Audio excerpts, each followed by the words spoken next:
Hello and welcome to another exciting episode of the Full Spectrum D&D podcast. My name is Trey. I am Rungren. We got some monsters to talk about tonight. Yeah. Real quick though, before we get into monsters, just a quick announcement. I'm going to be out of town. So Tuesday, we are not going to have podcast. Thursday, not going to have podcast, but minimum Monday will still be going. Right. Monday is still going. And YouTube videos will still go up. So there just won't be Twitch streams on those days next week, but they'll be back the week after. So absolutely. Just a little quick, hey, heads up. And I'll put up a YouTube post too. So you on Twitch, hey, if you're not watching this, then I guess you just also won't watch Tuesday. Fair enough. All right. So when we left off last week, we had talked about the Abishais, you know? And, oh, nice. Have us down to 26. Normally it's 100 and can hardly hear. Yeah. That is unironically a better problem to have. Yeah, So I fixed it. This should help from, I got to do a little digging after the first MMO Monday, and so our sound should be a lot better. and the ads should be fixed too. Yeah. So everything continues to get better as we go. Right? I do want to call out real quick because we're talking about monsters. I wore my Zenogre Monster Hunter shirt. Very nice. I was like, hey, let's talk about some cool monsters. Unfortunately, the first monster we're talking about tonight is not a cool electric lion creature. Okay. It is instead the Alhoon. Okay. Do you remember Alhoons? Not sure. These are mind flayers that are exiled as deviants, no longer have a connection to the mother brain, Oh, yes. and they pursue arcane magic. Yeah. Instead, they want to become incredible casters. Yeah, they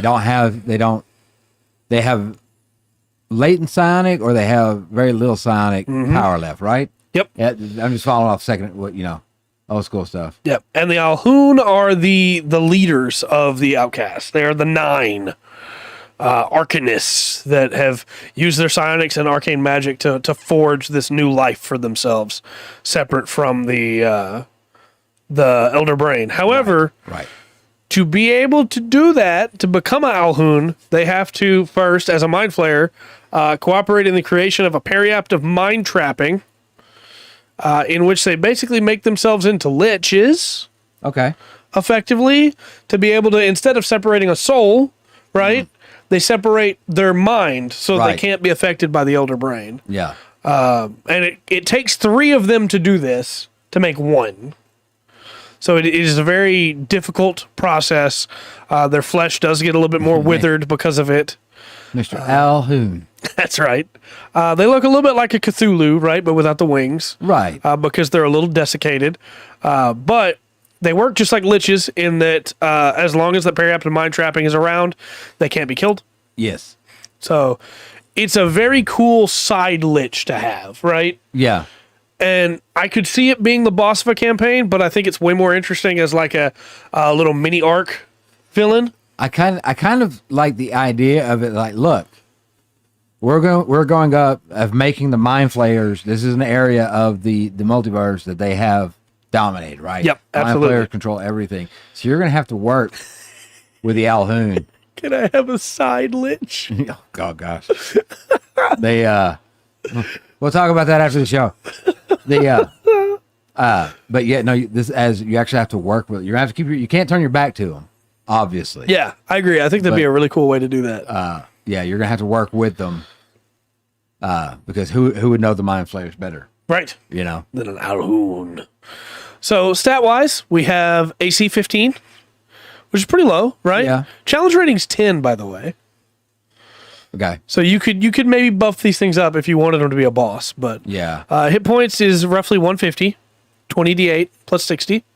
That makes it so far before we go for a minute, they're making a really good stepping stone too. Yep.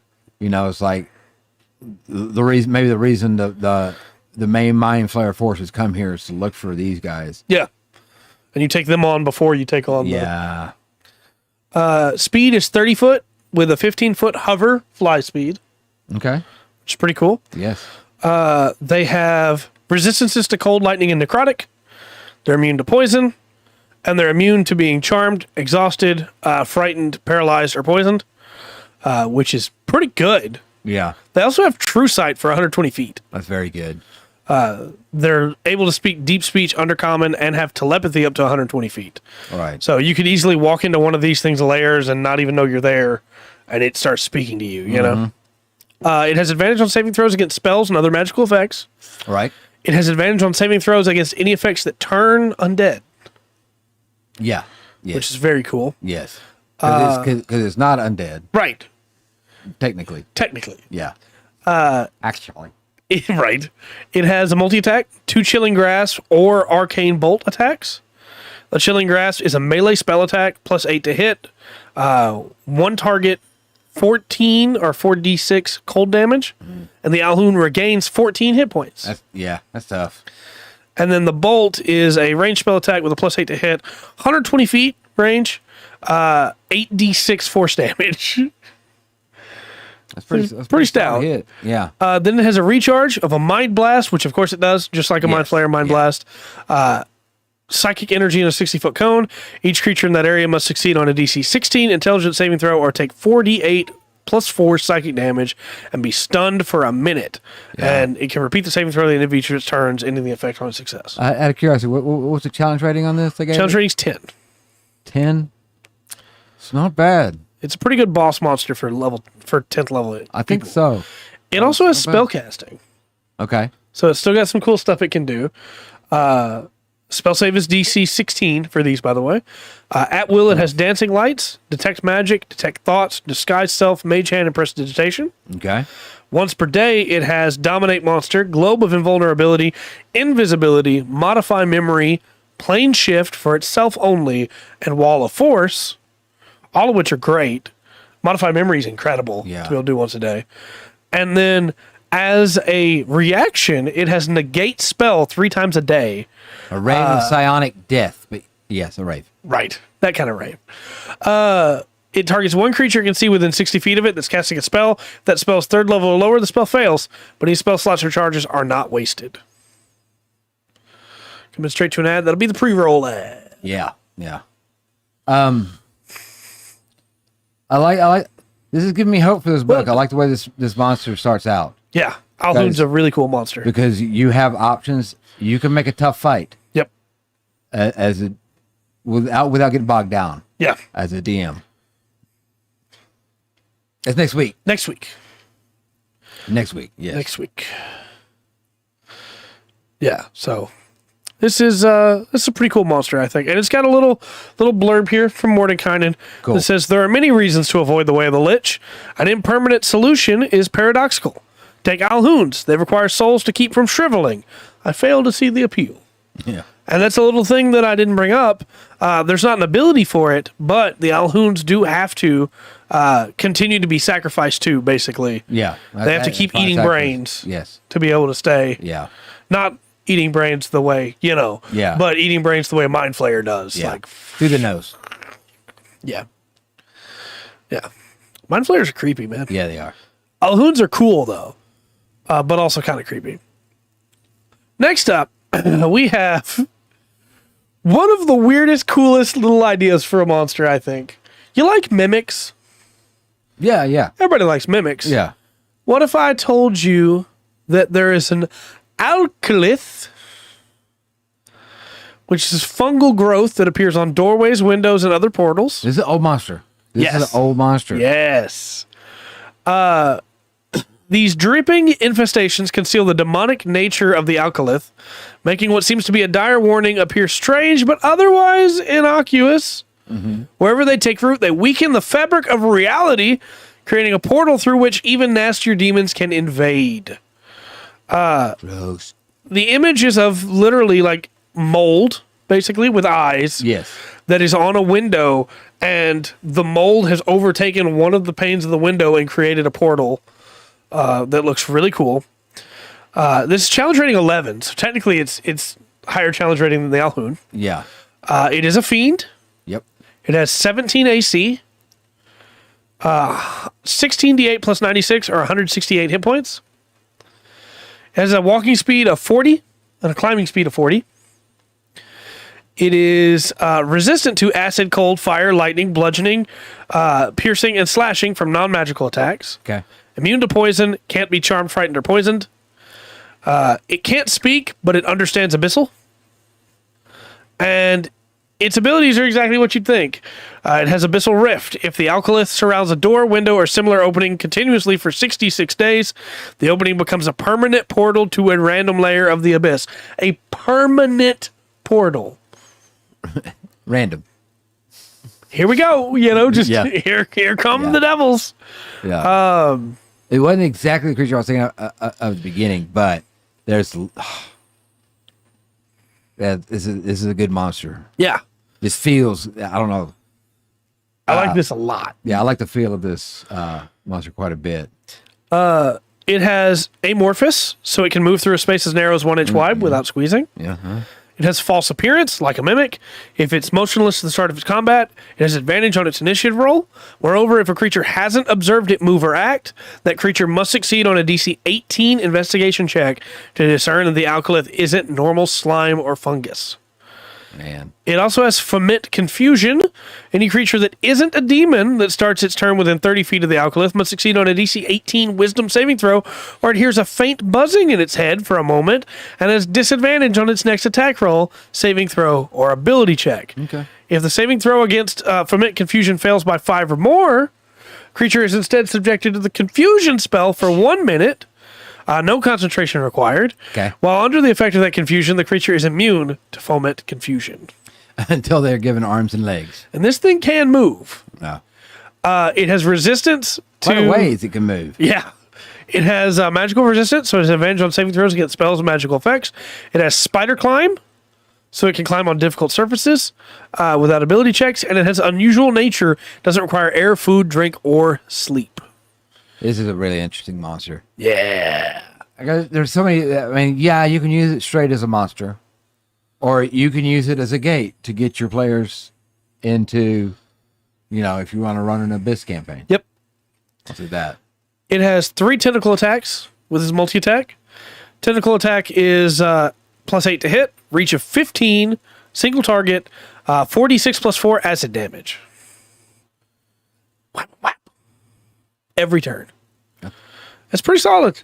And again, if I was running this as a DM, I'm not going to have it be there and the portal is almost done. And if the players, if they're fighting it, the portal's probably open. The portal's probably open. Yeah. They're going to walk into a place where it's a swamp area and the moss, it just looks like moss. You could walk across this part of it. If you do, you're going to end up in the Abyss. Yeah. Wisdom as a dump stat would be really tough in D&D. Yeah. Honestly, man, the way most build goes, a lot of your main characters are going to have trouble with the Alhoon just because of the intelligence save it requires. Yeah. So both of these are set up to work at the players in more ways than one. Yeah. These are cool monsters. Yeah. Someone who's never DM'd before wanted pointers. What would be the right time to ask for advice? DM'd at one point or another. We do have a couple of the early episodes of this podcast are on just, hey, what does it mean to suddenly DM? What does it mean to, how do you learn to be a DM? Yeah. But I think for sure when it comes to monsters and learning when to run monsters and what to run, there's not a science to it really. No. It kind of just comes down to what is your party like to fight against and what would be an interesting challenge for the composition you have. And especially the way they're doing monsters now, because they're, to spill secrets, they're kind of setting up monsters now to already be set up to run as you would the shortcuts as a DM. For sure. For sure. And the biggest example I'll give of that, without giving too much away, of how you want to run your game, is how they do spells now. Yep, agreed. They're not. You don't have to keep up with slots. Yeah. You have an innate ability. You don't have to. Used to, they would tell you, hey, this counts as a 15th level wizard. Here's your spell slots. Mm-hmm. Here's your list of spells they can pick from, or go find, or go, pick from the wizard's list or the druid's list or something like that. And now it's much easier as a DM because the game's a little bit quicker in some aspects, slower in others. Yeah. Where it's almost like a checklist, right, on the DM side now, and they're giving it from the start of this. There's going to be more options. Yeah. We'll run through some options, and we might talk about that for a few minutes at the end. Yeah. No, we're not getting through all the monsters. Right. Oh, no. Also, just real quick, it does suck to just start as a DM. It does. To just be told, hey, you're the DM now, and not know what you're doing. I definitely think a pre-made adventure is a great way to start that if you've never DM'd before, just to get a feel for it. But Yeah. I do think once you've run a pre-made even once, the next time you run it, you're going to go, man, it'd be cool if it did this instead. And then you just do that instead, and it's cool. Yeah. But so next up, we have the Alep. And Aleps are very interesting creatures. Of course. We always like to answer questions. DMing's fun. Yeah. Aleps are like, how do I explain this? I don't want to just read all these verbatim, but if a creature uncovers a secret that a powerful being has protected with a mighty curse, the result is often the creation of an Alep. It's born from the curse to keep the secret safe. And every Alep is racked with horrifying insight, that torments what remains of its mind. In the presence of other creatures, an Alep seems to relieve this burden by sharing its secret. Creature can impart only a shard of the knowledge that doomed it, but that piece is enough to rack the recipient with temporary mental anguish and violent compulsions.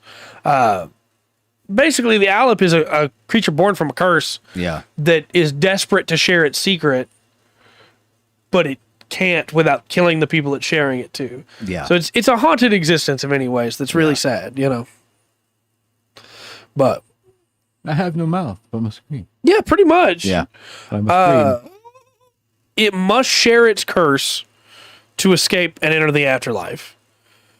So it will try to do that with everything it can take, with everything it find. But most of the people it does that to die. Yes. If the Alep doesn't reveal itself, it can slowly, insidiously reveal the secret. Yeah, it's got to be this. If you're not just running this up as a creepy thing just to give you characters to creeps, you're actually winding this in the story. Yeah. You can get very clever with this. Yeah. You can get real creative with the clues and stuff that it leaves along the way. I'm interested in hearing the abilities it has. Yeah. We'll get into them. So it's only challenge rating 5. Yeah. Armor class 13. 40 hit points. It has 0 movement speed, but it has a 40-foot fly speed, hover. Okay. It's resistant, of course, to acid, fire, lightning, thunder, bludgeoning, piercing, slashing from non-magical because it's a ghost. Mm-hmm. It's immune to cold, necrotic, and poison because it's a ghost. It can't be charmed, exhausted, frightened, grappled, paralyzed, petrified, poisoned, prone, or restrained because it's a ghost. It knows all the languages it knew in life, Okay. which are basically, that means the person who told the secret. Like, that's, you know. Abilities-wise, incorporeal movement, of course. It can move through other creatures and objects if they're difficult terrain. Takes 1d10 force damage if it ends its turn inside an object. It doesn't require air, food, drink, or sleep. It has Maddening Touch as a melee spell attack, which is a great name for an ability. Plus 6 to hit, 1 target, 4d6 plus 3 psychic damage. Really? This is going to be a really strong ghost to have to pull out for psychic damage. Yeah. Because it also has, and I'm going to tell you right now, I love these next 2 abilities. There's the last 2 abilities it has. Okay. Howling Babble, which recharges on a 6. Each creature within 30 feet of the Alep that can hear it must make a DC 14 Wisdom saving throw, which is pretty low, granted. Yeah. On a failed save, they take 2d8 plus 3 psychic damage and are stunned until the end of its next turn. On a successful save, it takes half as much and isn't stunned. Constructs and undead, of course, are immune to the effect. Right. That's really great, right? Yeah. Stun anything is powerful. And its basic attack is 4d6 with a challenge rating 5. Mm-hmm. This thing hurts at level 5.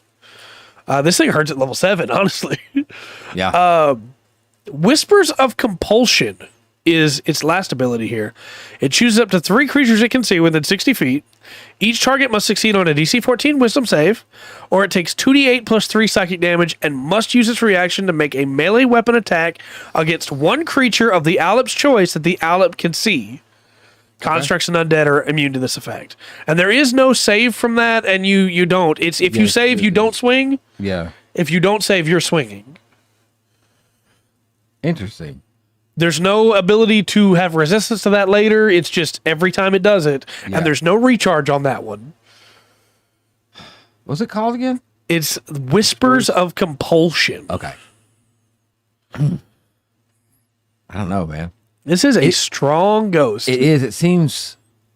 It almost seems wasted in just like just an encounter. Yeah. Right. Just I agree. Encounter upgrade. This is a low-level boss. Yeah. Or something to be dragged out. Like if you can figure out the secret, you can like set it free. Right. You know. So very interesting. I also feel like this could be interesting if it's haunting one of the players. Yes. Like it knows a secret about them. Yeah. And it's trying to share that secret. Because if you have an Alep that is not able to share its secret openly, like it stays hidden, Yeah. then it will slowly drive the person insane. It will make them more manic until they get the secret from it. Right. And if it doesn't reveal itself, it has to take years even to be Yeah. able to fully reveal the secret. Yeah. Whereas if it just shows up, it tells you it and you take the damage. I was gonna say you start out. If I put this in seriously to get it, like obviously this is gonna be part of a bigger conspiracy, Right. you know. But to have this in there to go through it to get to that bigger one, Yeah. you know, maybe a couple of items dropped in on the group as during character creation, Right.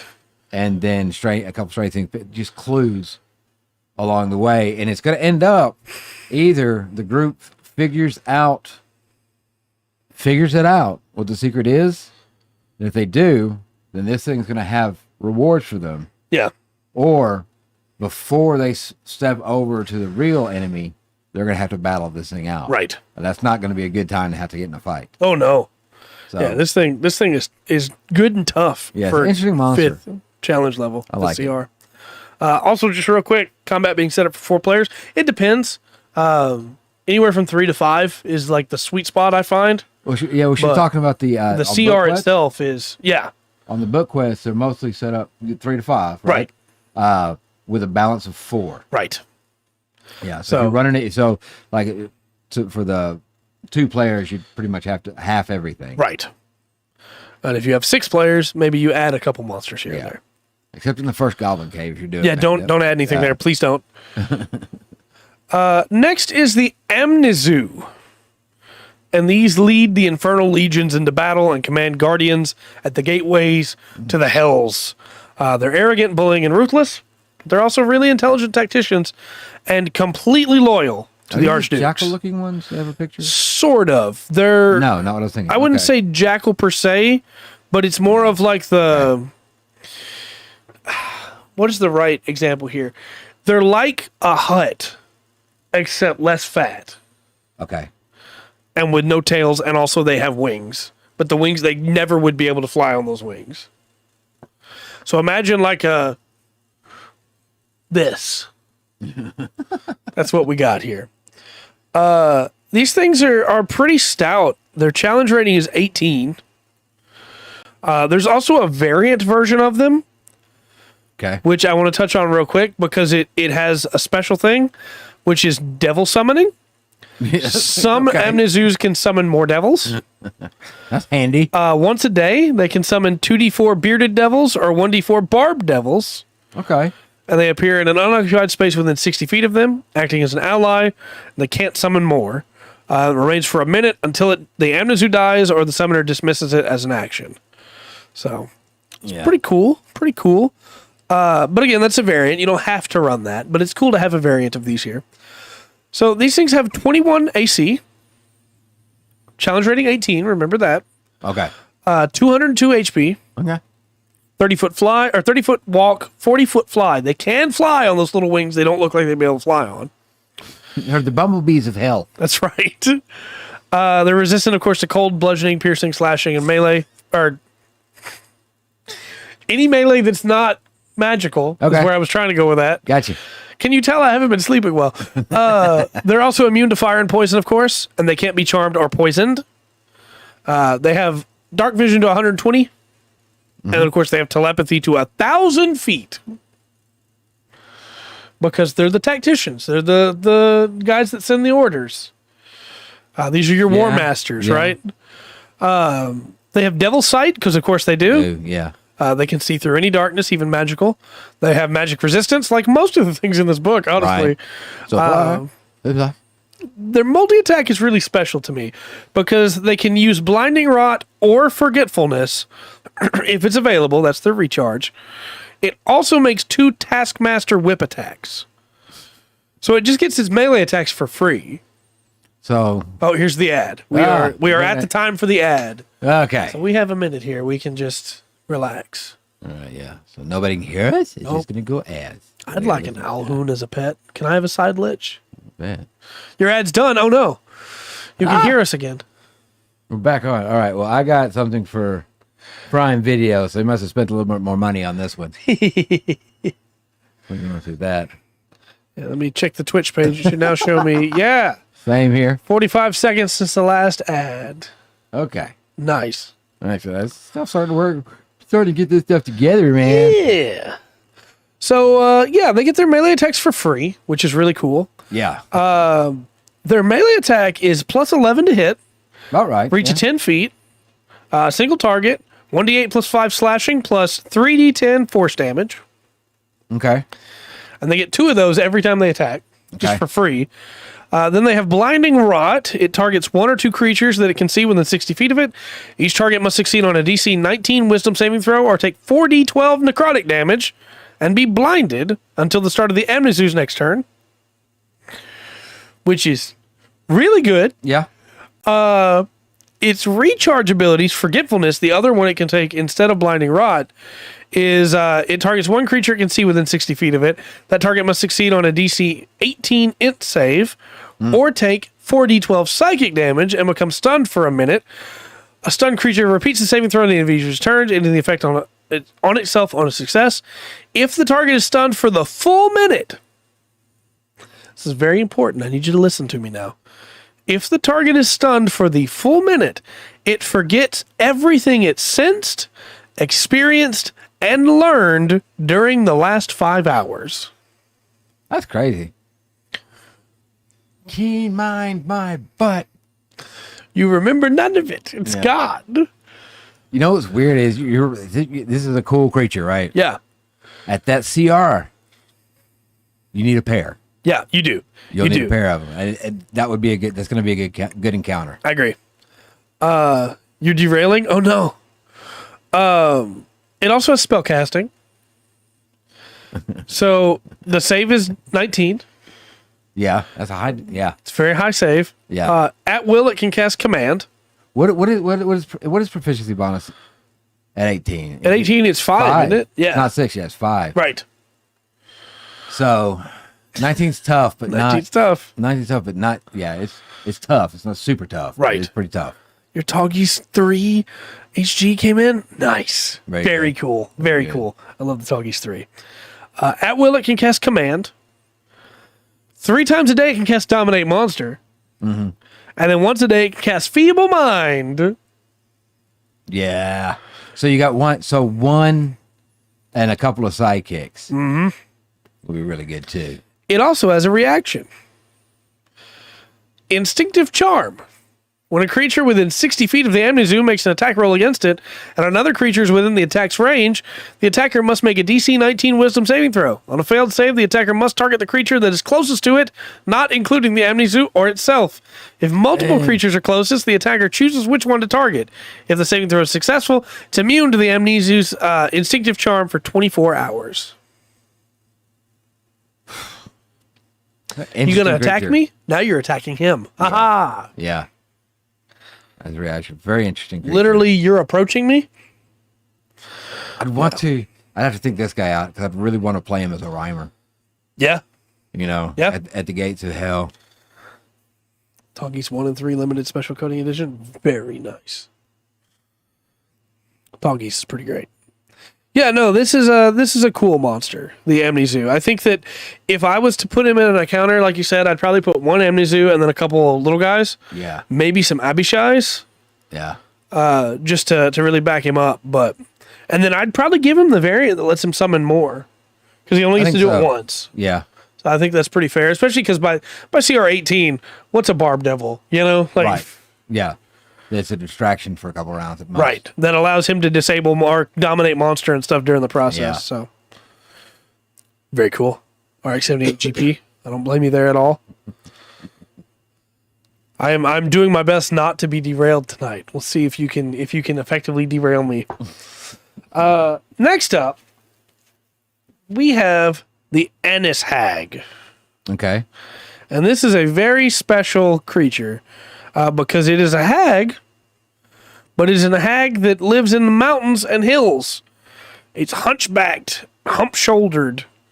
They're also the largest hags, being 8 foot tall. Well, they're going to be giantkin hags, right? Pretty much. They're not specifically that, but they are corrupted ogres or trolls.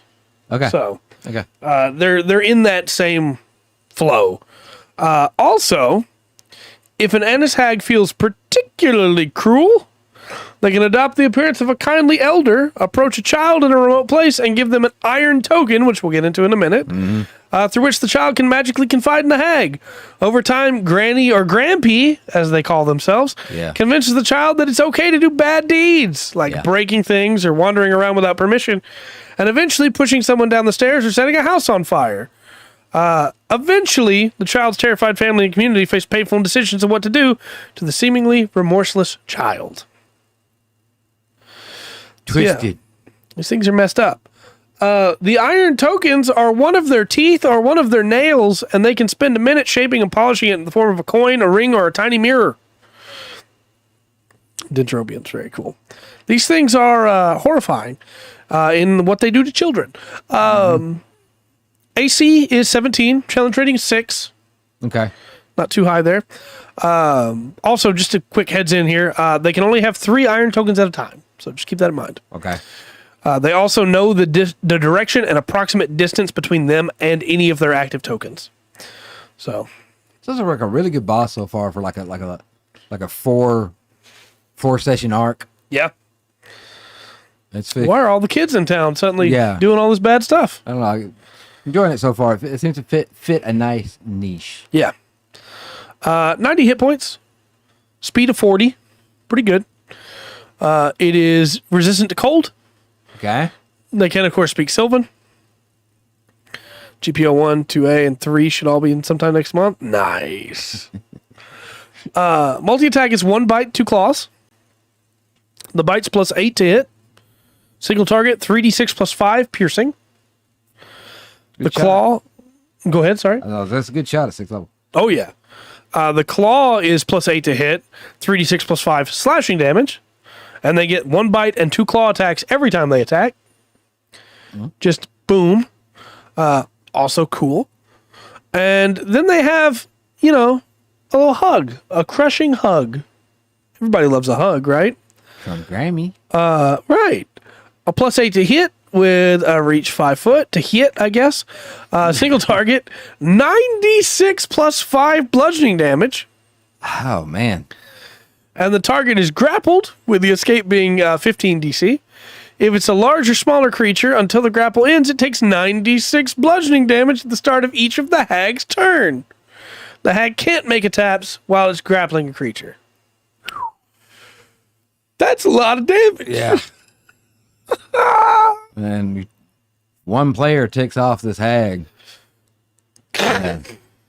This is a very dangerous creature. Yep. If they make for art, they have to be smart about taking it down. Yeah. Because if it does decide to take on, I am now angry at this one. Mm-hmm. That one player's got a couple rounds. Yep. I'm grabbing the wizard. Yeah. Goodbye, wizard. Depending on that first roll, that first round, they may not get a second one Yeah. without some serious help. Yeah. Also, a trace figure is great, but good. Oof, painting that thing. I don't know. I don't know if I could paint a trace to feel good about it. Spellcasting that it's got. Spell save DC 13. Okay. 3 times a day it can cast Disguise Self, Right. including the form of a medium humanoid, like we talked about. Yeah. And it can also cast Fog Cloud 3 times a day. Handy. And that's all it's got, but it's a pretty effective little kit. Yeah. Yeah. No, I think, like I said, almost like a fairy tale setting over 4 hours. Like, hey, man, can you run like 4 sessions? Mm-hmm. This would be a really good final boss to come in on. Quant models. Double Quant is pretty great. I see what you're trying to do. I'm resistant. She knows what you're doing. Next up, we have kind of a weird one, which is Archdruids. Okay, that's kind of strange to just throw in there like that. I'm hoping we can clear through the A's today. All right. We'll see. There are different shapes, obviously, that you can roll here on the table for favorite shapes. Air Elemental, Earth Elemental, Fire Elemental, Giant Crocodile, Mammoth, Flail Snail. We'll talk about that later. Yeah. Triceratops, and Water Elemental. I can't believe they get Flail Snail. That's cool. I'm so stoked to get there. That really makes me happy. Flail Snail's great. This is challenge rating 12, AC 14, 154 hit points, speed of 30, and it is ball right of Archdruid, right? Yeah. Make 3 staff or wildfire attacks. Can replace 1 attack with the use of spellcasting. Do that every turn. Its staff attack is +6 to hit with a single target, 1d6 +2 bludgeoning damage, +66 poison damage. Really solid for a challenge rating 12. Yeah. Because it gets 3 of those, right? Or Wildfire, which is the range spell attack with a +9 to hit, 120-foot range, 66 +5 fire damage, and the target's blinded till the start of the druid's next turn. Yes. Full armor Gundam, because yeah. The full armor is from Thunderbolt, and the quant is from Awakening of the Trailblazer. 00 movie. Spellcasting. It has a spell save DC of 17. The at-wills are Beast Sense, Entangle, and Speak with Animals. And the 3 a day each, it has 3 of these each, Animal Messenger, Dominate Beast, Fairy Fire, and Tree Stride. Yeah. It also has a 1 a day each of Commune with Nature as an action and Mass Cure Wounds. See, I see what they're doing here and why this is here. It's so you don't have to roll up your NPC. Yep. You got a main NPC for you. Yep. And I bet there's going to be, obviously there should be a few others coming through in a few different fashions then. Yeah. Which makes it nice because you, like, once again, you're avoiding having to worry about spell slots. Right. And things like that. You can use this on either side, on the character side or not. Yeah. And yeah, don't have to worry about trying to run a full character at the same time. Yeah, absolutely.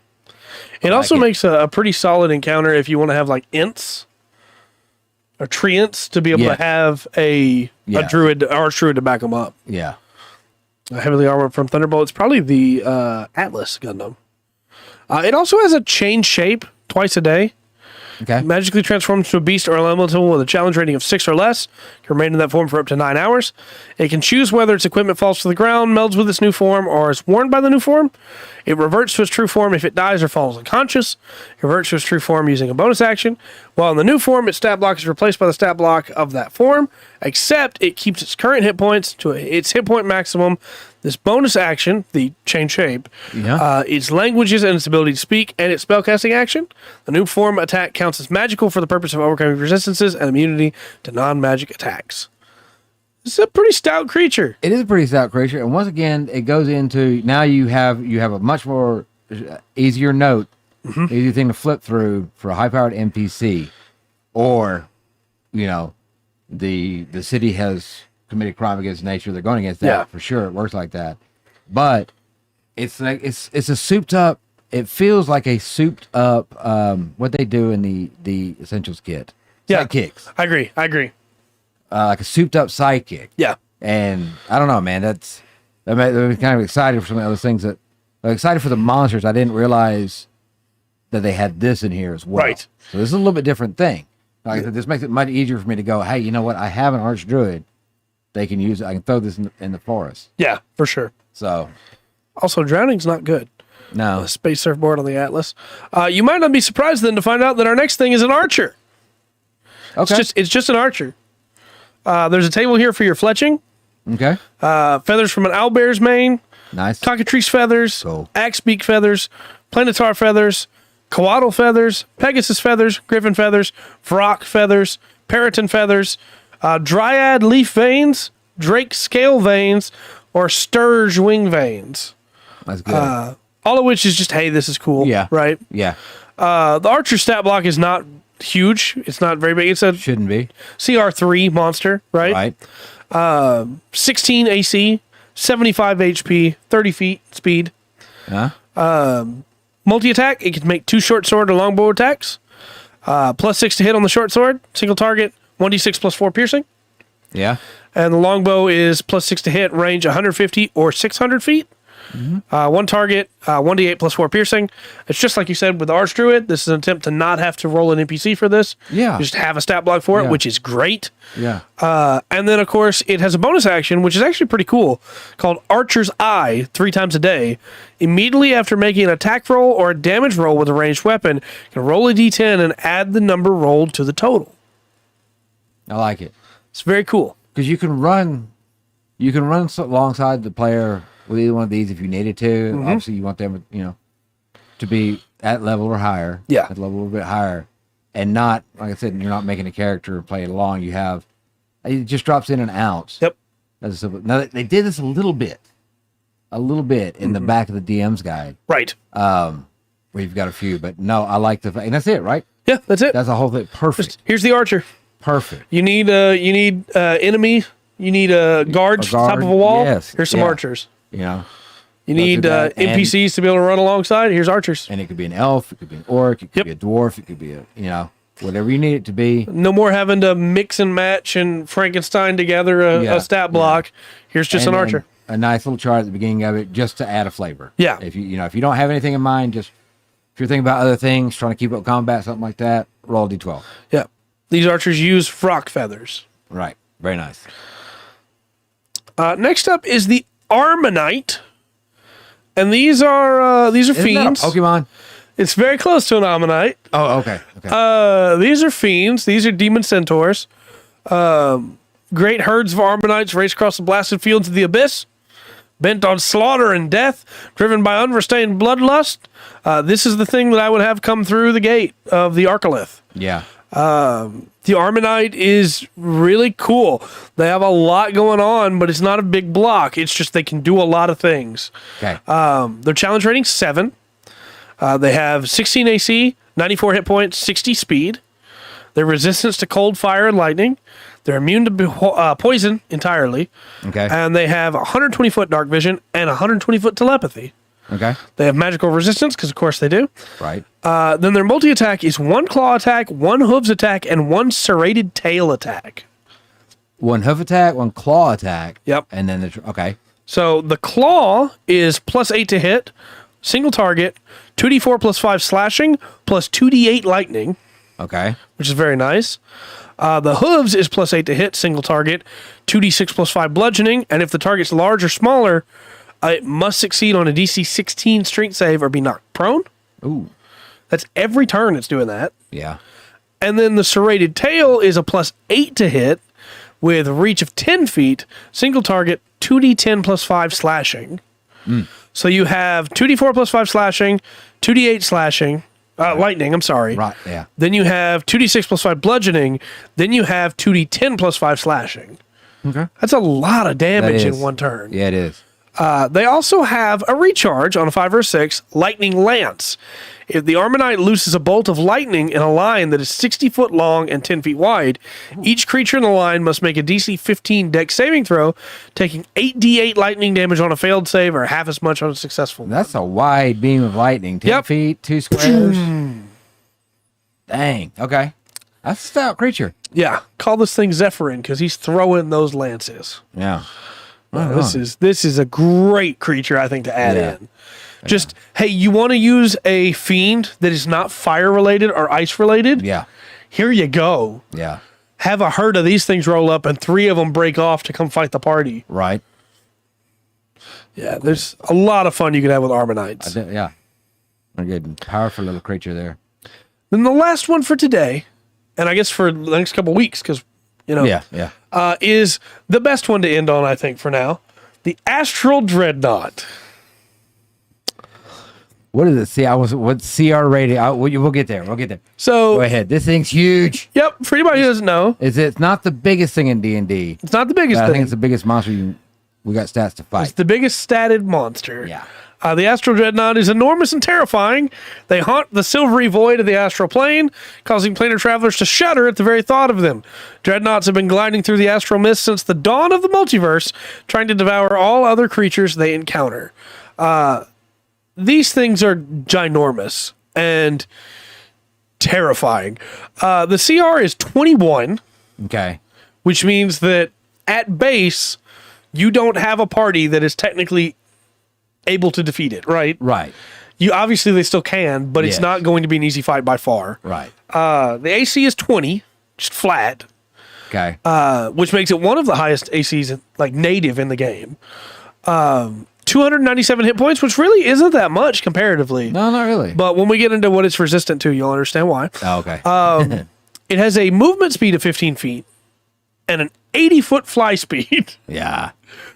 We haven't been talking stats, but I want to bring these up here. Its strength is 28, and its con is 25. Yeah. Like, this thing is stout. Yeah.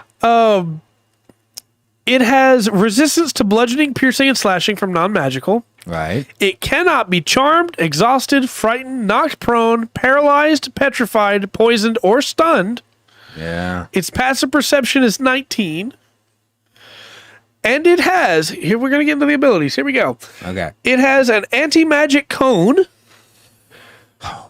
It creates an area of anti-magic in front of the eye in a 150-foot cone. Wow. At the start of each of its turns, it decides which way the cone faces. It doesn't function while the eye is closed or while the Dreadnought is blinded, which it is not immune to. Right. It's definitely a way to get around that. It can't leave the astral plane, nor can it be banished or otherwise transported out of that plane. Yeah, you can't get that cheap shot in there. No. Can't banish it away. It has demiplanar donjon. Anything the Dreadnought swallows is transported to a demiplane that can be entered by no other means except via a wish spell or the Dreadnought's bite and donjon visit. A creature can leave the demiplane only by using magic that enables planar travel, such as plane shift.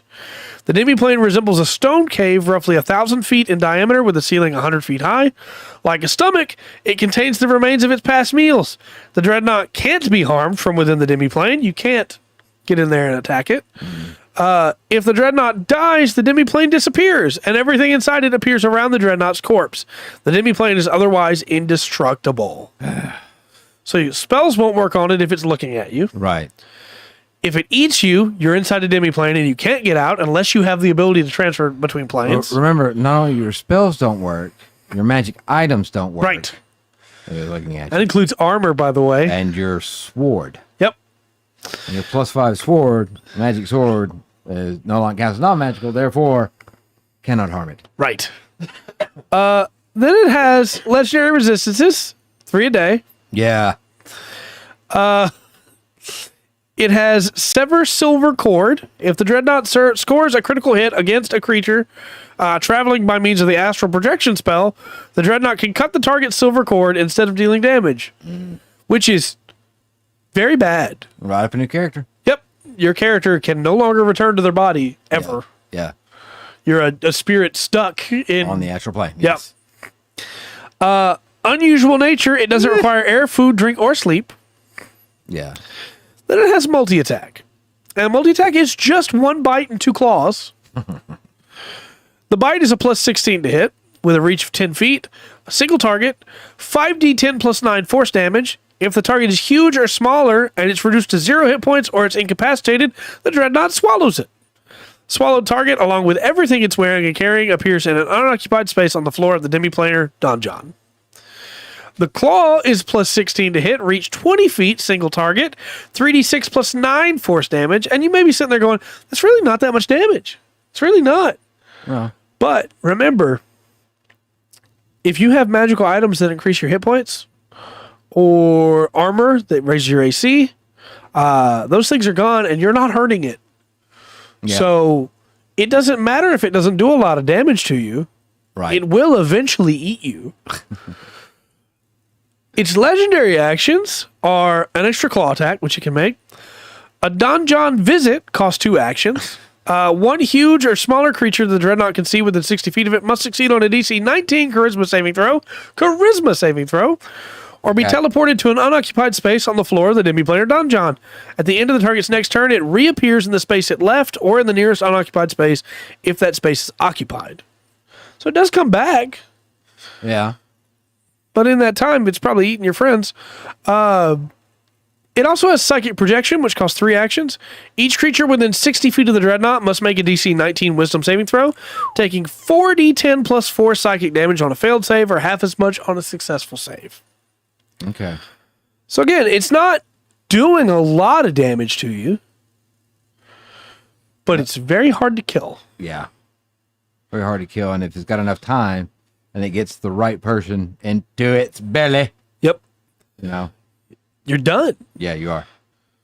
The worst part about these things isn't fighting them head on, in my opinion.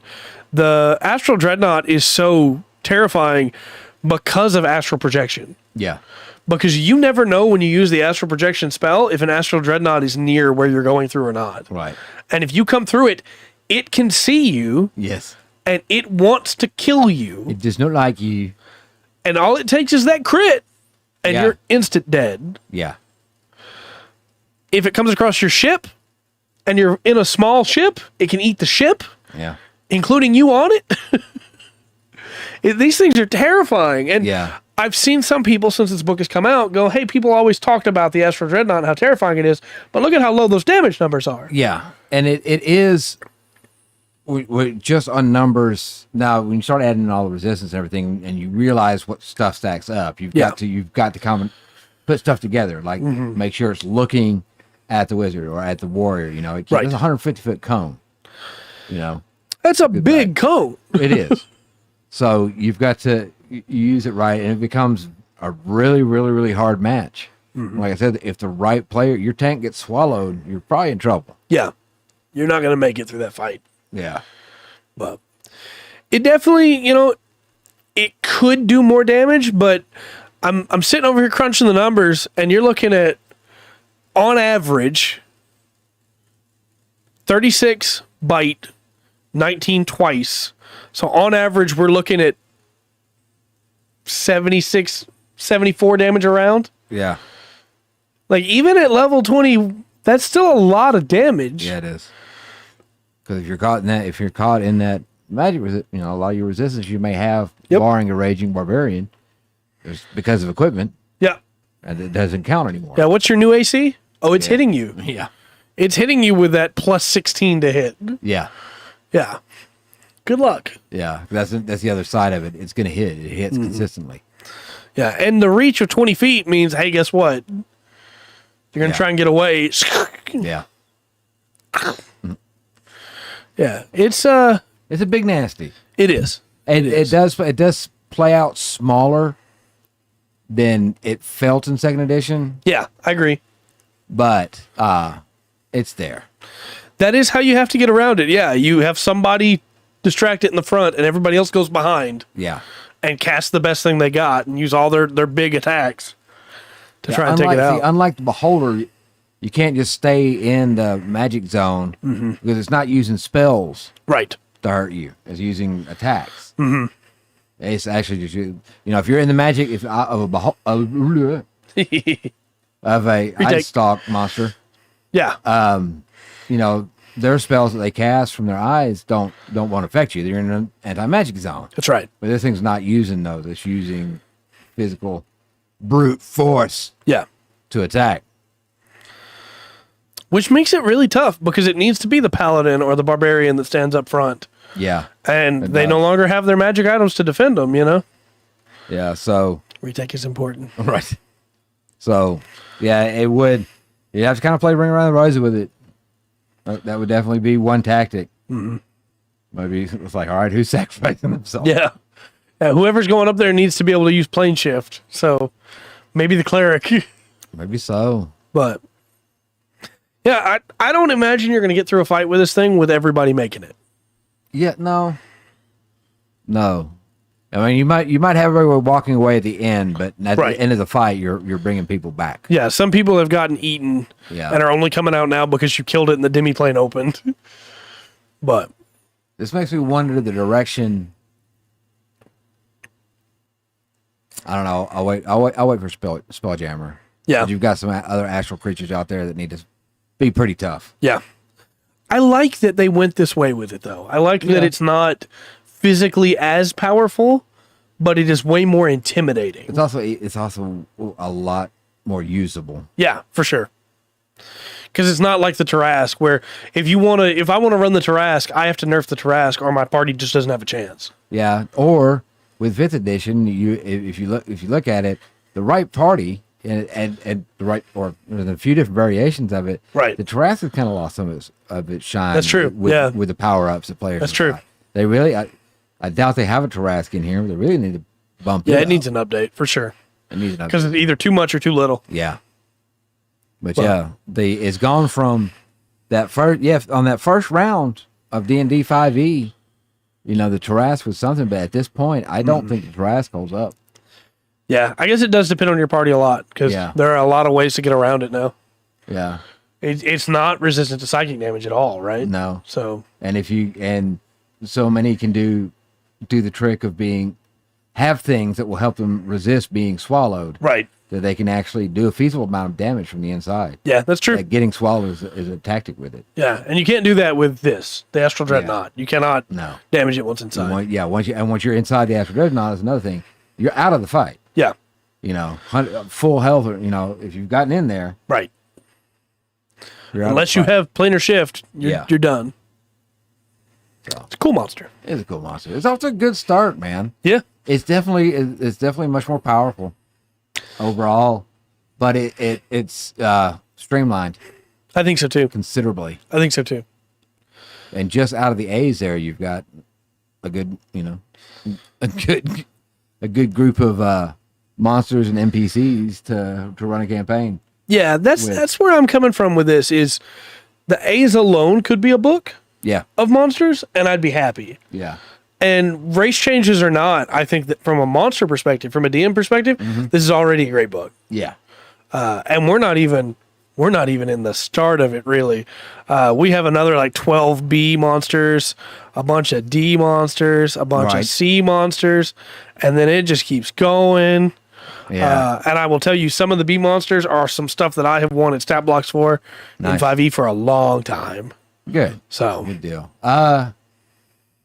I saw a thing. I didn't get a chance to check it out. But I saw a thing. I'll go back and look at it on D&D Beyond about something about the first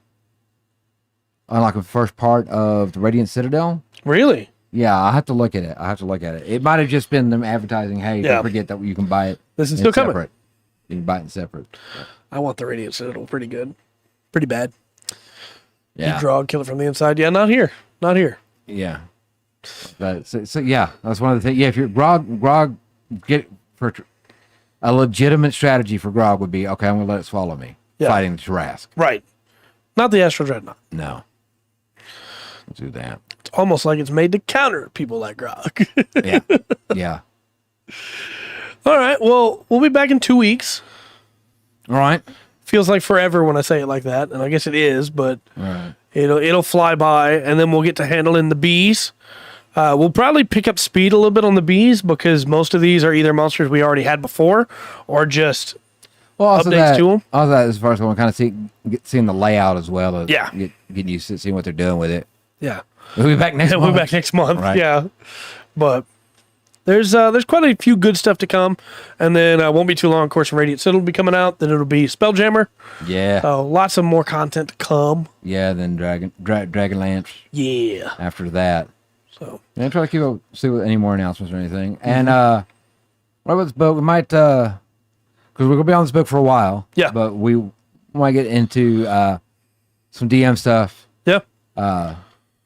Maybe something like, hey, you got 2 people you need to run. This is the way you can set up for it. A little bit of time. So, you got anything else you want to add?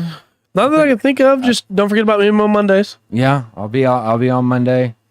As you can hear from tonight, if you've been with us for a while, the sound should be better. We have a much better setup. Something just came out on your B-Day, and something just came out. That was Radiant Citadel, the 21st. Yes, nice. So they might have a discount on the first part of it or something like that. I'll check. Yes, very cool. I'll do that. And we may, depending on how long this book takes, we may have to take a break from it to cover Radiant Citadel when it comes out, and then come back to this, or just try and finish this up, and we'll see how that goes. Yeah. But yeah, that's how it works out. It works out. Whew. All right, Bo, I'm ready. All right. Well, until next time, I've been Trey. I've been Rungren. We've been the Full Spectrum D&D podcast. Remember to always enjoy the full spectrum that D&D has to offer.